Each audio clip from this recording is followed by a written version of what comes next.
detailing and upgrading an Athearn RTR unit.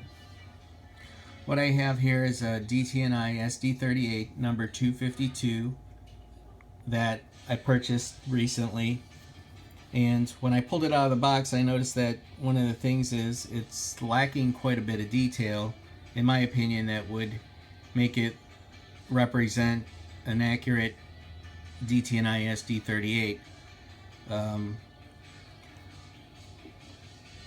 Some of the details that I noticed that were missing are the detail super air filters that are on here, which I'm going to use Details West super air filters to put in place. Going to carve off the exhaust stacks with a X-Acto number 17 chisel blade. I'm going to add firecracker antenna, a firecracker antenna in the middle of the cab roof here. Details Associates Western Cullen flashing beacon. I'm going to make it operating with using an LED, and I'm going to take the lights out of this and use LEDs instead of the regular bulbs. Detail Associates all-weather cab window. And I'm going to use a Details West the gong bell for the nose, like as the CNW also like to use. Then MU steps, MU stand, MU hoses on the front. And I'm going to also redo the number boards with white number boards and black numbers instead of the old scheme of black numbers or black number boards and white numbers.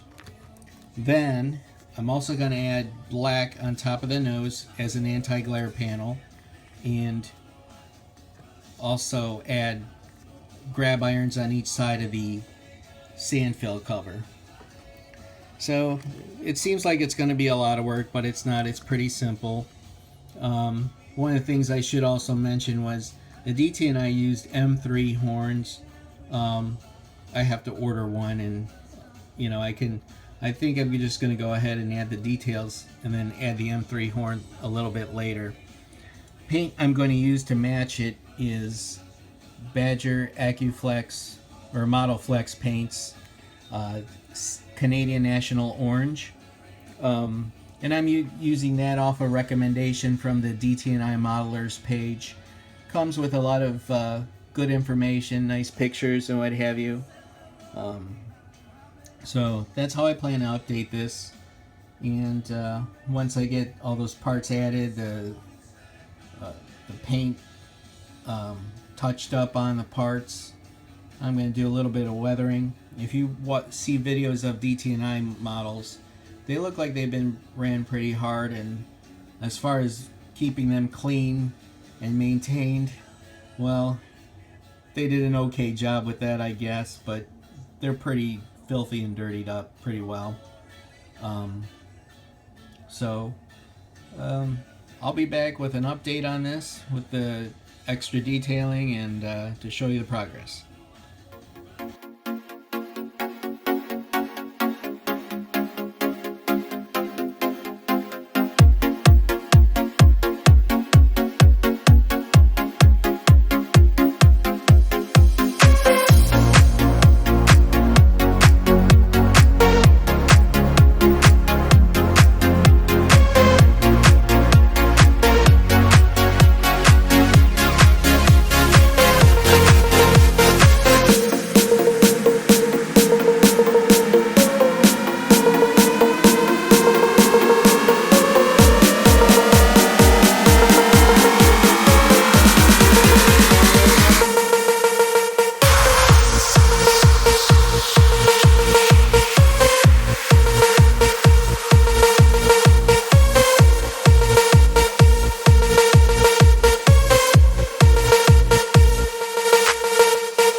Hey YouTubers, so I'm back with the upgrade on my DT&I SD38 number 252, and I'm almost done with this project, and it's came along pretty well. It was a pretty simple project.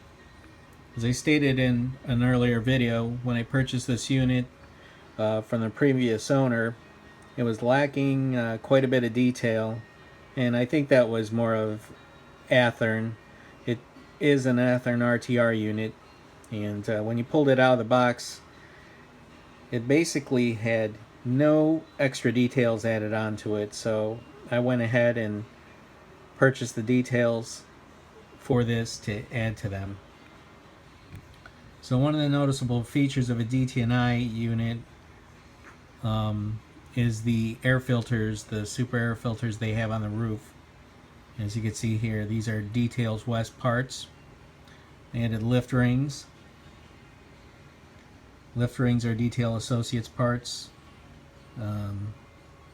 Heading here to the front, they added a firecracker antenna, an M3 air horn,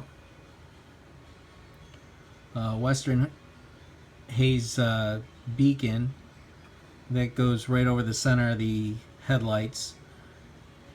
I bought the Detail Associates part. It's a plastic part, and mainly because I have an LED in there right now and I don't want any of the wires to, rub against the metal part if it was a Details West part. So I went with plastic. But it's in there wired, ready to go. And I've tested it and it lights up.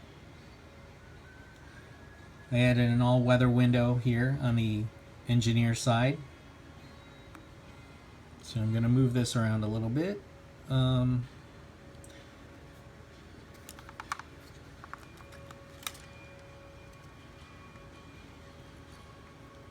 added white number boards with black numbers. That as of DT&I practice.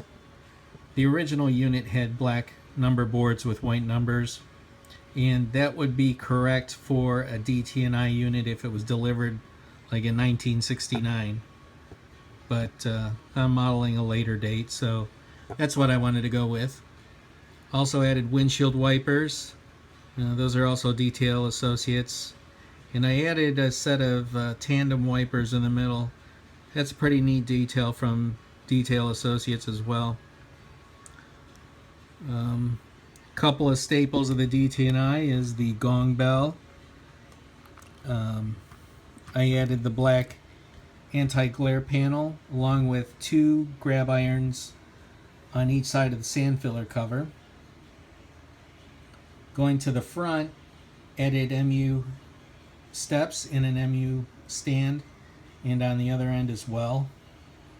Added coupler lift bars, MU hoses, and the air hose. No coupler just yet, as I plan to add some sound to this unit, and I think I may go with a ESU Loke sound. I think I'm going to pull the Athearn motor out of this and put a Kato in its place. Make it a much smooth running locomotive and a great sounding one as well. But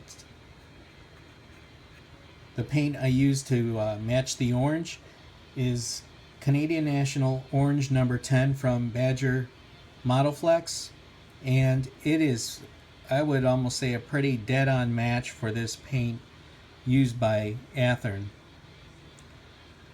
Some of the information I got from the DT&I modelers page. It has a lot of useful information on there and some good pictures. And I also borrowed pictures from the Fallen Flags Railroad photo site, and it gives DT&I only had maybe about, I think, 5 of these units at the most, and the pictures that they had on there, they had, I think, maybe 7, 8, 9, somewhere around there. Not very many, but at least I could use them as reference photos. The last thing, one of the final things I'd like to do with this is weather it up pretty hard.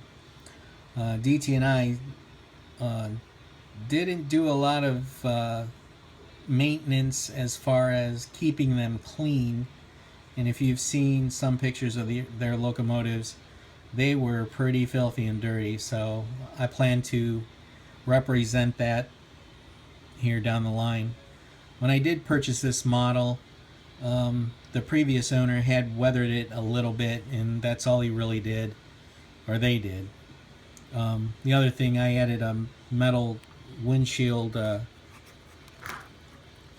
from A-Line, cab sun visor, that's it, on this side. I did manage to pop off the cab so I could get to adding all the details on there and getting the light wired in and threaded through. So my next, I gotta glue that back in place, and hopefully it should look good. But there you have it, DT&I 252, modeled after 1973 or whenever they decided to make the changes. So there you have it. Stay tuned. Maybe I'll have a video coming up soon with the lock sound non-turbo put in and all the lights on and working. I plan to install LED lighting. I already moved all the light bulbs out of that, so well, there you have it. There's my, I guess you could say, part 2 of my update on the DT&I 252 SD38. Thanks for watching, and catch you later.